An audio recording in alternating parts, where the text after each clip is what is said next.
What's up guys, it's Weston here. So today I'm putting together an awesome £1,000, $1,000 Ryzen 7 1700 PC build. So let's not waste any more time and let's just get into it. First up is the brains of this operation, and that is of course the Ryzen 7 1700. Now MSI were awesome enough to loan me this for the build, but it does have to go back. So if there's any videos you want, let me know as soon as possible. Back to the CPU now, and it is an 8-core 16-thread beast, which is perfect for those multi-thread programs. Plus I've heard if you overclock it, it will almost match the more expensive 1800X in terms of performance. The Ryzen 7 also has a stock speed of 3 GHz and it'll turbo to 3.7. It's got an impressive 16 mega cache and a really impressively low TDP of just 65 watt. Meaning with the stock Spire cooler you can achieve a decent overclock straight out the box. Speaking of the Spire, that's the cooler we've gone for this build, as it's practically all you need. Intel could definitely learn a thing or two about a good stock cooler. Now this has got an impressive 95 watt TDP, which should give you some decent headroom for overclocking without a third party cooler. Plus it's RGB too, as long as your motherboard supports it, and this one does.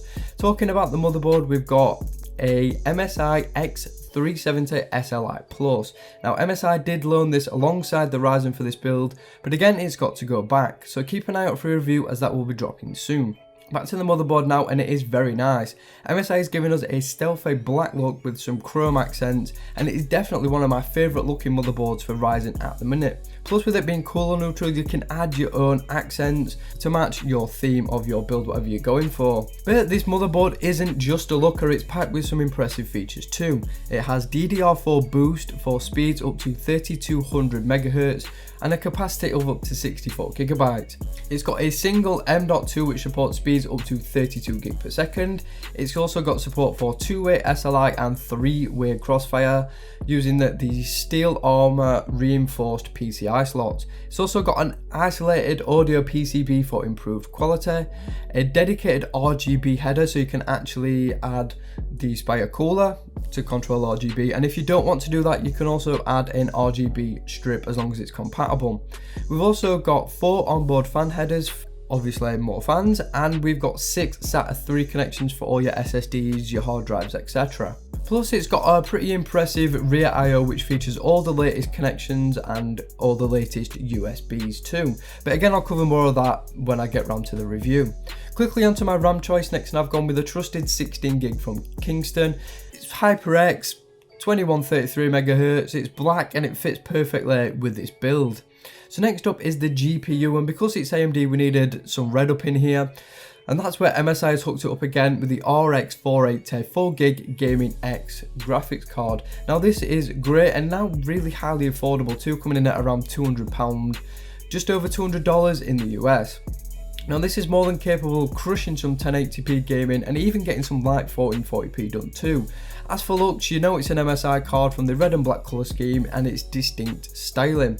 It's definitely not lacking tech either, packed with MSI's Frozatech, which keeps the fans off up to 60 degrees for silent operation, and it's definitely one of the better implementations out there. It's also VR ready, only requires one 8-pin for power, has 2 display ports, 2 HDMI and a DVI-D. So onto the storage next, and I've gone tried and tested with a 240GB from SanDisk, and pretty much what do I say, it fits in with the colour scheme with it being black, white and red. It's affordable, it's been really reliable since I've had it, and it's really fast too. So for my main sort of storage, I've gone for a Seagate FireCuda 1TB. Now these are more expensive than non-hybrid drives, but so far it's not let me down since I've been using it. Now obviously we need somewhere to house all this, and I've gone for the Cooler Master Box 5. This is a £50 case and it is pretty well made. It's surprisingly modular thanks to its removable and relocatable cage. It has an awesome amount of space for SSD expansion. It's got excellent cable management with its PSU shroud and plenty of space to shove all them cables if you're not really into cable management. It's also really easy to work in thanks to its spacious interior, its well thought out management cutouts and its simplicity. So fan support is okay too. It has support for up to 2 140mm fans at the front, or you can even put a 280mm radiator there. At the back we've got support for a 120mm fan and a 120mm radiator, obviously not at the same time. And it also comes included with 2 120mm fans. They're not the best, but they'll do. So front I/O is decent too, with 2 USB 3, a power, a reset, 1 headphone and 1 mic port. Downsides to this case are the lack of rubber grommets, and that's about it really. Other than that, it is a well made and pretty lovely looking case from Cooler Master. Next to last are the fans I've chose for this build, and they are just some SP120 white LED.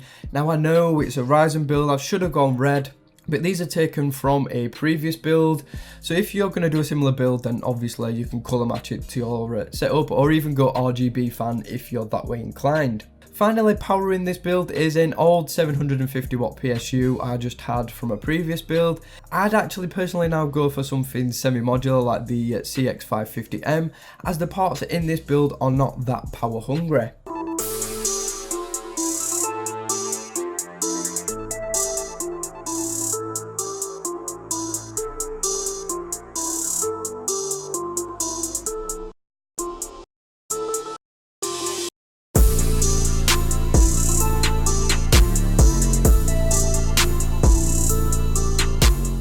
And there you have it, that is the completed build. I am really happy with how it's turned out, and I think it looks pretty slick.